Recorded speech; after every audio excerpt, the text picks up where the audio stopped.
Maka pendeta ini tahu Bahira. Dia bilang, hai anak kecil, saya akan bertanya kepadamu atas nama Lat dan Uzza. Ini semua anak kecil sampai orang tua di Mekah tahu nama ini. Dan mereka ketakutan kalau dengar nama ini. Apa jawaban Nabi SAW waktu itu umur 12 tahun. Masih kecil, kalau kita sekarang masih SD. Gitu kan.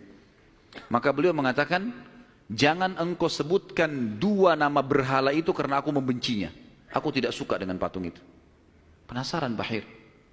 Diperhatikan wajahnya, alisnya, matanya Nabi SAW. Perlu teman-teman tahu ya, ciri fisik Nabi SAW itu luar biasa.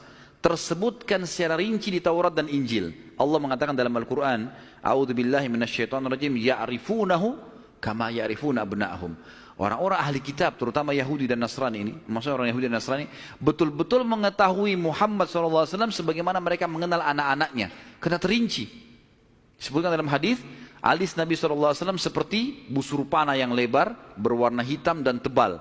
Bola mata beliau SAW besar, kelopaknya, dan dipenuhi dengan bulu mata yang lebat. Bola matanya putihnya putih bersih, hitamnya hitam pekat. Hidungnya yang mancung, bibir, dahi dan pipi yang setara dengan wajah, tidak oval dan juga tidak bulat, gitu kan. Kulitnya sangat putih sampai Nabi SAW pipinya kemerah-merahan. Jadi sangat tampan, luar biasa. Sampai ahli hadis mengatakan, kalau Yusuf alaihissalam diberikan sepertiga gagahan dunia, maka Nabi SAW memberikan seluruh kegagahan dunia. Tidak pernah ada orang melihat Nabi SAW tidak suka. Manusia terbaik, pilihan. Paling sempurna nasabnya, paling sempurna ilmunya, fisiknya, segala-galanya. Bahira memperhatikan Nabi SAW, ini semua ciri yang disebutkan dalam Injil ada. Dia masih bimbang, dia ingin buktikan satu hal. Apa itu? Dalam Taurat dan Injil juga disebutkan Nabi, setiap Nabi itu punya tanda kenabian. Apa tanda kenabian teman-teman sekalian? Sebuah daging yang menggumpal di pundak sebelah kanan. Dan daging itu berwarna merah kehitam-hitaman dan dimiliki dengan atau memiliki bulu yang lebat. Maka Bahira berkata, hai anak kecil, apa kau izinkan saya untuk melihat punggungmu? Dia mengatakan, iya silakan. Dibukalah oleh Nabi SAW. Begitu dia lihat tanda itu, lalu Bahira menciumnya dan mengatakan, kaulah orangnya. Tapi garis bawah satu hal ya, tanda ini tanda kenabian. Sudah selesai dengan Nabi Muhammad SAW. Jadi kalau di punggung antum ada dusta semua itu. Tidak ada hubungannya sama Nabi. Loh ya, karena banyak orang yang ngaku-ngaku Nabi nih. Kata Nabi SAW akan datang 50 dajjal, pendusta. Setelah aku meninggal, mengaku semuanya Nabi. Mereka semua pendusta, aku penutup para Nabi dan Rasul. Gitu kan? Karena ada orang mengaku gitu. Jadi ini khas untuk Nabi-Nabi dan sudah ditutup dengan Nabi Muhammad SAW. Sudah habis ceritanya. Nah, jadi kalau ada yang gumpal-gumpal itu daging numpang aja. Pada saat itu, Bahira pun membawa Nabi SAW masuk ke dalam ruangan makan lalu berkata, siapa walinya anak ini? Wali, ya. Siapa walinya anak ini?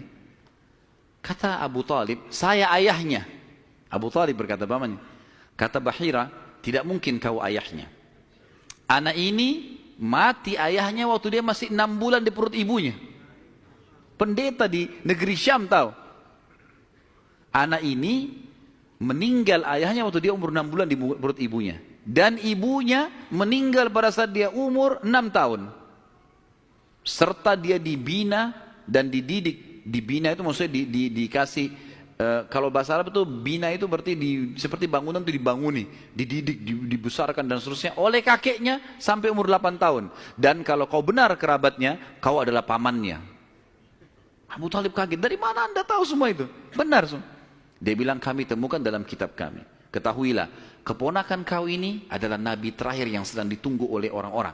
Dan kalau orang Yahudi tahu dia dari turunan Arab, maka pasti mereka akan membunuhnya sebagaimana mereka berusaha membunuh Isa alaihissalam.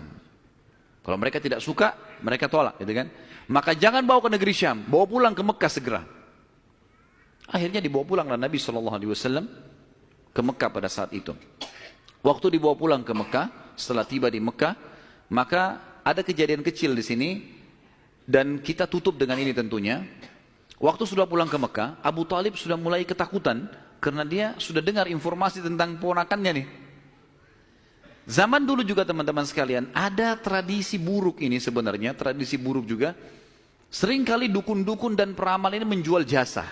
Mereka datangin negeri-negeri atau kota-kota, tawarin jasa. Datang, tancapin kemah, kemudian mereka jual jasa. Ayo siapa yang mau diramal, bayar. Gitu kan. Seperti itulah.